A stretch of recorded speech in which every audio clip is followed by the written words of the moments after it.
مطلب رہتے تھے، یہ لوگ وہاں پر رہائش پذیر ہیں. تو یہ اسرائیلی فورسز آئے تھے وہاں پہ، اور ان کے ساتھ کچھ اسرائیلی جو ان کی لوکل تنظیمیں ہیں، ایک طرح کا دہشت گرد تنظیم عناصر ہیں، وہاں پر اس فلسطینیوں کو نکالنے کی کوشش کی ہے. ان پر تشدد کیے، ان کے گھروں پہ حملہ کر کے ان کے گھروں پہ قبضہ کیے. اسرائیل کا جو یہ پورا جو انہوں نے ریسنٹلی کام کیے ہیں، اس کا اصل مقصد یہ تھا کہ فلسطینیوں کو اس شیخ جراح سے ہجرت کروایا جائے اور مسجد اقصی فلسطینیوں کا آنا بھی بند ہو جائے. جی اچھا ٹھیک ہے، یہ مقاصد ہے، لیکن ابھی جنگ بندی ہو گئی ہے، جنرل اسمبلی کا اجلاس ہوا، اس سے پہلے بھی جب بربریت ہوتی ہے، کشمیر اور فلسطین کا مسئلہ ایک جیسے ہی ہیں. 2 سال پہلے جس طرح کی کشمیر میں صورتحال بنی، اسی طرح سے فلسطین میں بھی وہی صورتحال بنی، اسی طرح سے جنرل اسمبلی کا اجلاس ہوا. اب جنگ بندی ہو گئی ہے، اس سے پہلے بھی قراردادیں منظور ہوتی رہیں، لیکن ابھی جو جنگ بندی ہوئی ہے، جو قرارداد منظور ہوئی ہے، آپ کو کیا لگتا ہے یہ لانگ ٹرم ہے؟ دیکھیے، میں اس چیز کا گارنٹی، نہ کوئی بھی فلسطینی اس چیز کا گارنٹی نہیں دیتا ہے، اور نہ ہم دے سکتے ہیں، کیونکہ ہم اسرائیل کو بخوبی جانتے ہیں کہ یہ جو جنگ بندی ہوئی، یہ معاہدہ جو ہوا تھا رات کو 2 بجے فلسطین کے مقامی وقت کے مطابق. دیکھیے، اس جنگ بندی کا جو معاہدہ ہے، میں اس کو کوئی اسٹرانگ سلیوشن نہیں سمجھتا ہوں. یہ فلسطینیوں کو اوپر حملہ آج بھی ہو سکتا ہے، دوبارہ کل بھی ہو سکتا ہے. اسرائیل کبھی بھی نہ کسی ایگریمنٹ کو، نہ کسی معاہدہ کو فالو کرتے ہیں، اور نہ کسی قراردادوں پہ عمل کرتے ہیں، اور نہ کسی چیزوں، وہ کسی چیز کا پابند اپنا آپ کو سمجھتے ہی نہیں ہے، پہلے بات. دوسری بات، اگر ہم یہ سوچیں گے کہ فلسطینیوں کا کس طرح تحفظ کیا جائے، فلسطینیوں کو ان حالات سے کس طرح ان کو دور رکھا جائے، اسرائیل کی بربریت، سفاکیت اور ظلم سے، ان کا جو جائز حقوق ہے، ایک آزاد ملک، ایک آزاد ریاست ہے، ان کو دیا جائے. That's it. ہمیں اپنا ملک دینا ہے. 73 سال کافی نہیں ہے. 73 سال سے ہم it is the most long occupation. یہ سب سے لمبا قابض ہے پورے دنیا میں. آج کل کے دور میں اور کوئی ملک ہے جو قبضہ میں سوا فلسطین اور کشمیر؟ فلسطین اور کشمیروں کا ایک ہی بیچارے ہم لوگ، ایک ہی جیسا تراجیدی ہے ہمارے، اور اللہ تعالیٰ بس ہمارے کشمیروں بھائیوں پہ بے رب العالمین رحم فرمائے، اور فلسطینیوں پہ. جی تو جلال صاحب، ویسی صورتحال ہے جس طرح کی کشمیر میں ہے، جس طرح سے وہاں پر مظالم ہوئے، اسی طرح سے فلسطین میں بھی مظالم ہوئے اور ہو رہے ہیں. جس طرح سے آپ نے کہا کہ اب اس کا حل نکلنا چاہیے، لیکن اس کا حل ہے کیا؟ جنگ بندی تو اس کا لانگ ٹرم حل نہیں ہے. جنگ بندی کوئی حل نہیں، ہم کہہ سکتے کہ جنگ بندی کے بعد صورتحال بہتر ہو جائے گی، لیکن مسلم ممالک نے جو روابط استوار کیے وہ بھی تو ریورس بیک ہو سکتے تھے. میں وہی بات عرض کرنا چاہوں. دیکھیں، سلیوشن سب سے پہلا چیز کچھ مسلمانوں میں اتحاد ہو. میں اپنی بات نہیں کر رہا ہوں، ہمیں فلسطینیوں کو مسلمان ممالک پر، سارا مسلمان ممالک پر اتنا کوئی ہمیں بھروسہ نہیں ہے. I mean we don't trust. ہمیں مسلمان کے حکمرانوں پہ، مسلمان حکومتوں پہ اور مسلمان ممالکوں پہ. دیکھیے، سلیوشن جہاں تک ہم سمجھتے ہیں کہ کچھ جو مخلص مسلمان ممالک ہیں وہ آپس میں ایک اتحاد ہو، ایک متحد ہو جائیں اس فلسطین کا مسئلہ کو حل کرنے کے لیے. ورنہ یہ اسرائیل جب تک اس کا ساتھ سخت سے پیش نہیں آئے گا، اسرائیل فلسطینیوں کو کچھ نہیں دیں گے. جناب، لیکن جس اتحاد کی آپ بات کر رہے ہیں، اس سے پہلے غالباً آپ کو یاد ہوگا پچھلے عرصے میں ایک اتحاد بنایا گیا تھا مسلم ممالک کا کہ مسلمانوں کے خلاف اگر کسی بھی قسم کی اس طرح کی کارروائیاں عمل میں لائی جائیں گی، بربریت ہوگی، خواہ وہ فلسطین ہو، خواہ وہ کشمیر ہو، یا دنیا کا کوئی بھی حصہ ہو، تو وہ اتحاد اس کے خلاف آواز اٹھائے گا، کام کرے گا. اس اتحاد کا کیا بنا پھر؟ آپ اس اتحاد کی بات کر رہے ہیں جس کا بھی فوج بھی واقع بنا ہے، اور ماشاءاللہ بڑا فوج بنا ہے اتحاد. سر دیکھیے یہ اس اتحادی فوج سے اور اس اسلامی اتحاد سے اب تک فلسطینیوں کو کوئی فائدہ حاصل نہیں ہوا. اب فلسطینیوں کو چھوڑ دیں, اب فلسطینیوں کو چھوڑو. مسجد الاقصی جو قبلہ اول ہے, جو قبلہ اول ہے, جو انبیاء کی زمین ہے, جو نبی صلی اللہ علیہ وسلم کا اسراء معراج کا ایک جگہ تھی, بیت المقدس ہے جو مسلمانوں کا محشر, پورے دنیا کا محشر کا جگہ ہے, اس کا اتحاد, اسلامی اتحاد نے کچھ نہیں کیا تو کیا کریں گے؟ کچھ نہیں کیا ہے, اور نہ ہمیں ان کی طرف سے اب تک کوئی امید ہے, کیونکہ ہمیں اچھی طرح بتائیں, ہم بخوبی جانتے ہیں کہ جو بھی اسرائیل کے خلاف کھڑا ہو جائے گا, اس کا مطلب وہ امریکہ کے خلاف کھڑا ہوگا, اور اس کام کے لیے امریکہ کے خلاف کھڑا ہونے کے لیے دل گردہ چاہیے, ایک مضبوط ایمان ہونی چاہیے, ورنہ میں نہیں سمجھتا ہوں, ہر کوئی اپنا مفاد دیکھ رہے جناب. قراردادی چلتی رہے گی, مذمتیں چلتی رہے گی. ہم فلسطینیوں کے اور کشمیری بھائیوں کے خون بہایا جاتا رہے گا جناب. تو پھر بحرین, سوڈان, مراکش, متحدہ عرب امارات, انہوں نے جو اسرائیل کو مان چکے ہیں, یہ لوگ یہ تعلقات استوار کر چکے ہیں, تو پھر کیا اسرائیل اکنامکلی سٹرونگ نہیں تھا؟ بنیادی طور پر پھر یہ سمجھا جائے کہ امریکہ کا پریشر تھا, امریکہ نے پریشر ڈالا تھا, اس وجہ سے انہوں نے اسرائیل کے ساتھ تعلقات استوار کیے, اور ابھی جب صورتحال اتنی گھمبیر ہوئی تو اس کے باوجود بھی انہوں نے اپنے تمام تر تعلقات کو ریورس بیک نہیں کیا, کیونکہ امریکہ کی پشت پناہی اور امریکہ کا پریشر حاصل ہے. دیکھیے, اگر آپ عرب امارات کی, بحرین اور سودان کی جو ریسنٹلی اسرائیل کے ساتھ تعلقات قائم انہوں نے کیے, اور بڑا ماشاءاللہ بہت اچھی تعلقات انہوں نے آپس میں قائم کی ہے. سب سے پہلے بات, ان تعلقات کے ہماری نظر میں, فلسطینی قوم کی نظر میں, ہماری نظر میں یہ ایک دین کا ساتھ غداری ہے, یہ دین کی پیٹھ پہ چوری مارنے والے, خنجر کوپنے والی بات ہے. یہ مسجد الاقصی قبلہ اول کا ساتھ یہ غداری ہے. اس کو ہم نے مذمت تو لفظ بہت کم ہے, ہمیں کوئی عرب امارات, نہ سودان سے اور نہ ہی بحرین سے کوئی اچھائی کی توقع نہیں ہے. باقی ان کا آپ نے جو سوال کیا ہے, ان کا اکانومک اور اگر اس کا کوئی اکانومک کا مسئلہ ہے نہیں ہے. سودان کا تھوڑا بہت انہوں نے مالی لالچ دیا گیا ہے سودان کو, جو I'm sorry to say, بلکہ میں اس بات پہ میں اپنا جو سوری ہے اس کو بھی واپس دیتا ہوں. میں اس بات کو, یہ بات کہتے ہوئے میں کسی سے مجھے پرواہ نہیں ہے کہ سودان بک گیا ہے, اپنا ایک سودان کی حکومت بک گئی ہے. مسجد الاقصی اور قبلہ اول کو انہوں نے چوری پیسوں میں بیچ دیا. باقی عرب جو امارات اور بحرین, عرب امارات اور بحرین کا کہاں کوئی اکانومی خرابی نہیں ہے, نہ کوئی ان کی اکانومی کمزور ہے. یہ ان کے تعلقات, یہ آج آپ کو میں بتا رہا ہوں, پورا ناظرین کو بھی بتا رہا ہوں, عرب امارات اور اسرائیل کے تعلقات آج سے نہیں ہے سر, وہ بہت عرصے سے چل رہی ہے, لیکن ابھی اوپنلی جو اسکرین پہ فرنٹ نظر آنا شروع ہو گیا. باقی تعلقات تو ان کی پہلے سے ہی ہیں, لیکن آفیشلی طور پہ انہوں نے ابھی اعلان کر دیا, باقی پہلے سے ان کے تعلقات تھی. تو ابھی جو ساری سچویشن رہی, ابھی جو ایپیسوڈ سٹارٹ ہوا, اس کے بعد ابھی جنگ بندی ہو گئی ہے, اس ساری سچویشن میں, اس ساری صورتحال میں آپ مستقبل کا کیا منظرنامہ دیکھ رہے ہیں؟ کیا اس کا کوئی اینڈ ہو پائے گا؟ I'm very thankful for you for this question. یہ بڑا اچھا سوال کیا آپ نے. دیکھیے, اللہ تعالیٰ کا قرآن پاک میں فرمان ہے, انسان کبھی کبھار ایسا چیز کو پسند کرے گا جس میں ان کے لیے خیر نہیں ہے, اور ایسی چیز سے نفرت کرے گا, مطلب دور بھاگے گا جس کے اندر اس کے لیے اچھائی ہے, بھلائی ہے.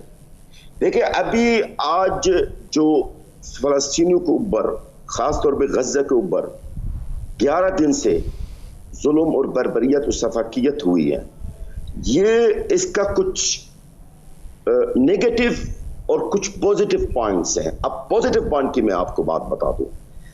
فلسطین کا جو ایشو ہے, فلسطین کا جو مسئلہ ہے, فلسطینی عوام کا جو تکلیف اور تو کافی عرصہ سے کافی سالوں سال سے بالکل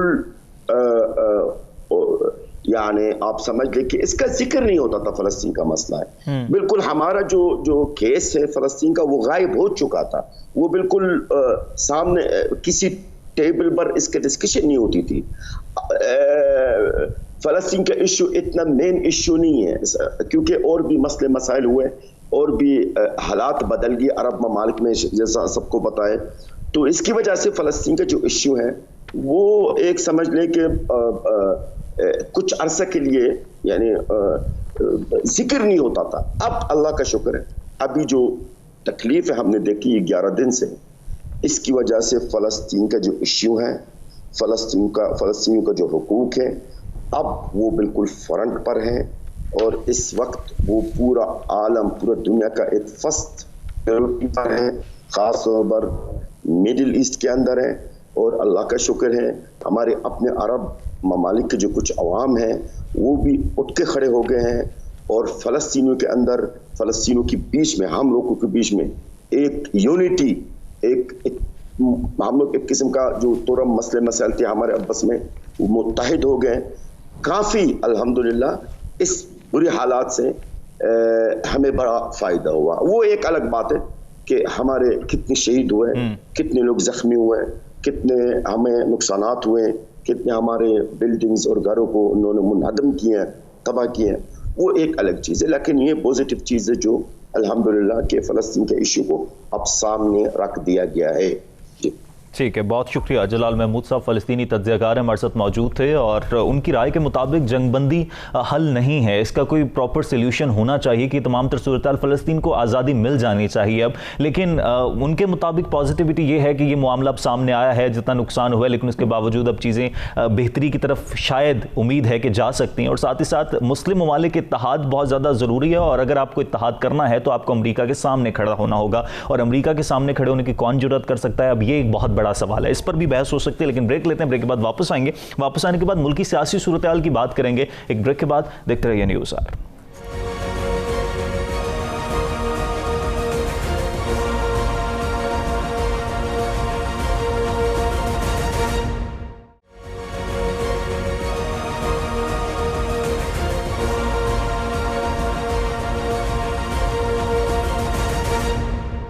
آلریڈی ویلکم بیک. بریک کے بعد واپس آنے کا شکریہ. جہانگیر ترین کے اشارے کے بعد ملکی سیاست میں ہلچل سی ہے. پی ٹی آئی حکومت اور جہانگیر ترین گروپ کے درمیان اختلافات کھل کے سامنے آئے, لیکن 2 روز پہلے وہ تمام تر اختلافات ایسے ہو گئے کہ لگا کہ حکومت اور اب جہانگیر ترین جو گروپ ہے وہ ایک پیج پر نظر آ رہے ہیں. ذرائع کے مطابق وزیر اعلیٰ پنجاب سے ملاقات ہوئی اور اب ترین گروپ کی وزیر اعلیٰ پنجاب سے جو ملاقات ہوئی ہے اس میں تمام تر تحفظات دور کرنے کی یقین دہانی بھی کرائی گئی ہے. ترین گروپ نے بجٹ اجلاس کے بائیکاٹ کرنے کا اعلان کیا تھا اور اس کے بعد جب ایک پیج پر نظر آ رہے ہیں تمام تر اتفاق ہو گیا ہے تو اس کے بعد جو ترین گروپ کے لوگ ہیں وہ حکومت کو ووٹ دیں گے. دوسری طرف پنجاب میں جو تبدیلیوں کی خبریں تھی اس کی بھی تردید کر دی گئی. وزیر داخلہ شیخ رشید کی جانب سے بھی تردید کی گئی, لیکن جو وزیر پنجاب عثمان بزدار صاحب ہیں وہ گزشتہ 2 روز کے دوران 50 سے زائد اراکین سے ملاقاتیں بھی کر رہے ہیں. اور ایک چیز سمجھ نہیں آ رہی کہ ایسا لگ رہا ہے جیسے وفاق کے ساتھ ڈیل کچھ اور چل رہی ہے اور پنجاب کے ساتھ ترین گروپ کی کچھ اور ڈیل چل رہی ہے. ایک تو ہم اس پر بات کریں گے, ساتھ ہی ساتھ چودھری نثار صاحب جو حلف اٹھانے جا رہے ہیں اس پر بھی بات کریں گے کہ کیا کچھ نئی ہلچل ہونے والی ہے سیاست میں. ایک بار پھر سے اس کے پیچھے کیا محرکات ہو سکتے ہیں. شہباز شریف صاحب جو بات کر رہے ہیں کہ جی جہانگیر ترین گروپ اور حکومت کے اپنے معاملات میں بڑا مائلڈ سے انہوں نے سٹیٹمنٹ دیے, تو واقعتاً مائلڈ سی سٹیٹمنٹ ہے یا اس کے پیچھے کچھ اور کہانی ہے. سینئر تجزیہ کار ہیں صحافی امیر عباس صاحب مجھے پروگرام میں ویڈیو لنک پر جوائن کر چکے ہیں, ان سے تمام تر سیاسی صورتحال پر ذرا ان کی رائے بھی جانیں گے. امیر صاحب بہت شکریہ آپ کے وقت کا. امیر صاحب عشائیہ ہوا, اختلافات کھل کر سامنے آئے, 2 روز میں تمام تر صورتحال ایک دم سے پلٹ گئی, ایک پیج پر نظر آئے, یہ تمام تر تحفظات دور کرنے کی یقین دہانی بھی کروا دی گئی, تمام چیزیں بہتر بھی ہو گئیں. کیا معاملات ہوئے کیا؟ دیکھیں, ایک تو جہانگیر ترین گروپ جو ہے وہ نقصان پہنچا سکتا تھا عمران خان صاحب کو پنجاب میں بھی اور مرکز میں بھی, اس میں کوئی دو رائے نہیں ہے.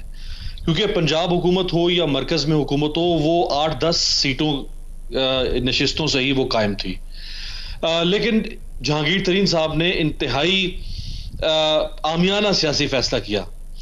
انہوں نے بہت جلد اپنے کارڈز شو کر دیے. سیاست, ایک تو سیاست کے سینے میں کوئی دل نہیں ہے, سیاست کے سینے میں کوئی رحم نہیں ہے, سیاست مفادات کا نام ہے. جہانگیر ترین صاحب کی عمران خان صاحب سے جو وابستگی تھی وہ مفادات کے لیے تھی, وہ کوئی اصولوں کے لیے وابستگی نہیں تھی. اور عمران خان صاحب کی بھی جو جہانگیر ترین سے وابستگی تھی وہ مفادات کے لیے تھی. عمران خان بھی کوئی جہانگیر ترین کے چہیتے نہ جہانگیر ترین عمران خان کے چہیتے تھے. ابھی جب جہانگیر ترین کے مفادات کو زک پہنچی تو فوری طور پہ انہوں نے اپنے کارڈ شو کر دیے, جس کے لیے ان کو تھوڑا وقت چاہیے تھا. ان کو اپنے مسلز, اپنی سیاسی طاقت, اپنی سیاسی حیثیت ضرور دکھانی چاہیے تھی, لیکن انہوں نے بہت جلدی یہ فیصلہ کر لیا. اس سے ہوا یہ کہ پبلک سینٹیمنٹس جو ہیں وہ جہانگیر ترین کے خلاف ہونا شروع ہو گئے. تحریک انصاف کا عام ورکر سے لے کر اور تحریک انصاف کے پارلیمنٹرین جہانگیر ترین کے خلاف ہونا شروع ہو گئے, کیونکہ ایک پرسپشن ڈیولپ ہو گئی کہ جہانگیر ترین اور ان کے گروپ کو پاکستان کے عام آدمی سے کوئی سروکار نہیں ہے, ان کو عمران خان کی گورننس سے کوئی سروکار نہیں ہے, ان کو پرفارمنس سے کوئی سروکار نہیں ہے. اگر ان کو پرفارمنس یا گورننس سے مسئلہ ہوتا, جو انہوں نے یہ تاثر دینے کی کوشش کی کہ ہم اس لیے ایک علیحدہ گروپ بنا رہے ہیں کیونکہ ہماری پرفارمنس اور گورننس اس قابل نہیں ہے کہ ہم لوگوں کا سامنا کر سکیں, اور ہم کس طرح 2023 کے الیکشن میں عوام کا سامنا کریں گے, لہٰذا ہم اب ایک اپنا گروپ بنا رہے ہیں تاکہ ہم اپنی حکومت کے اوپر پریشر ڈال سکیں پرفارمنس کے لیے. یہ وہ منافقانہ موقف تھا جس میں سے ہوا اسی شام نکل گئی تھی, کیونکہ اگر آپ پرفارمنس یا گورننس کے حوالے سے آپ اٹھے ہیں تو گورننس تو اس حکومت کی پہلے دن سے خراب ہے ماشاءاللہ, پرفارمنس تو اس حکومت کی پہلے دن سے خراب ہے. یو ٹرن عمران خان صاحب پہلے دن سے لے رہے ہیں, منشور کی خلاف ورزی وہ پہلے دن سے کر رہے ہیں. تو اگر آپ اس وجہ سے آپ اٹھے ہیں یا یہ آپ کی گریونسز تھی تو پھر تو آپ کو آج سے 1.5-2 سال پہلے ہی ایک گروپ بنا لینا چاہیے تھا پارٹی کے اندر. لیکن این اس وقت آپ ایک گروپ بنا رہے ہیں کہ جب جہانگیر ترین پکڑے جانے کے قریب ہیں, کبھی ایف آئی اے, کبھی بینکنگ کورٹ, اور اس محال میں آپ گروپ بناتے ہیں تو یہ کون لوگ, کیا الو کے پٹھے ہیں؟ تو پھر پاگل دکھا ہوا ہے. حکومت پھر پریشر میں آ گئی. خان صاحب کہتے تھے بلیک میل نہیں ہوں گے, پھر یہ سارے معاملہ جو ایک دم سے طے ہوتے نظر آ گئے, تو کیا واقعتاً معاملہ طے ہو گئے؟ اور دوسری طرف نظر یہ آ رہا ہے کہ وفاق سے شاید کچھ اور ڈیل چل رہی ہے اور پنجاب سے حقیقی طور پر ترین گروپ جو ہے وہ نالا نظر آتا ہے. دیکھیں بہرحال انہوں نے, عمران خان صاحب بھی تو اب سیاستدان بن گئے نا, تو وہ اتنی آسانی سے تو اپنی 2 حکومتوں کو جہانگیر ترین کے لیے تر نوالا نہیں بننے دیں گے نا, کہ جہانگیر ترین لقمہ بنا کے نگل جائے عمران خان کی مرکزی حکومت کو بھی اور پنجاب حکومت کو بھی. تو انہوں نے بھی سیاست کی ہے, انہوں نے بھی اپنا سارا زور بازو استعمال کیا ہے ان کے لوگوں کو رام کرنے کے لیے, اور ان کی ملاقاتیں پرسوں سے شروع ہو گئی تھی عثمان بزدار صاحب سے.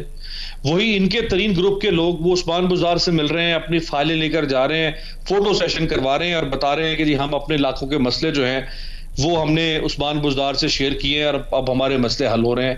تو یہ عمران خان صاحب نے جو کیا ہے وہ انہوں نے بالکل ٹھیک کیا ہے, اور کوئی بھی وزیر اعظم ہوتا وہ یہی کرتا نا, اپنی حکومت کیسے کرنے دے گا ایک باغی گروپ کے ساتھ. اچھا, تو امیر صاحب پھر یہ جو ایک تاثر دیا جا رہا تھا کہ پریشر گروپ بنانے کا مقصد جہانگیر ترین صاحب کے اپنے کیسز سے نظر ہٹانا تھی, پھر اس کا مطلب حقیقی طور پر معاملات کچھ اور تھے, نظر ہٹانا بالکل نہیں تھی کیسز سے. میں سمجھا نہیں. جہانگیر ترین صاحب نے جب پریشر گروپ بنایا تو ایک تاثر یہ بھی دیا جا رہا تھا کہ ان کے خلاف کیسز شروع ہو گئے ہیں تو شاید ان سے وہ نظر ہٹانا چاہ رہے ہیں, لیکن یہ تاثر غلط تھا, حقیقی طور پر معاملات کچھ اور چل رہے تھے. نہیں یہی تاثر تھا نا بھائی, وہ اپنے کیسز کی وجہ سے ہی یہ گروپ بنا سکے تھے نا. ان کو کوئی پاکستان کے عوام کا مروڑ نہیں اٹھ رہا ان کے پیٹ میں. تو پھر جہانگیر ترین صاحب کے خلاف جو انکوائری چل رہی ہے, اگر اس میں نرمی آتی ہے یا اس میں ان کا نام نہیں آتا, جس طرح سے اگر ہم رنگ روڈ سکینڈل کی بات کریں تو اس میں سے کسی وزیر کا نام نہیں آیا, تو اگر یہ سب کچھ ہوتا ہے تو پھر حکومت کے لیے اس چیز کو جسٹیفائی کرنا کتنا مشکل ہو جائے گا.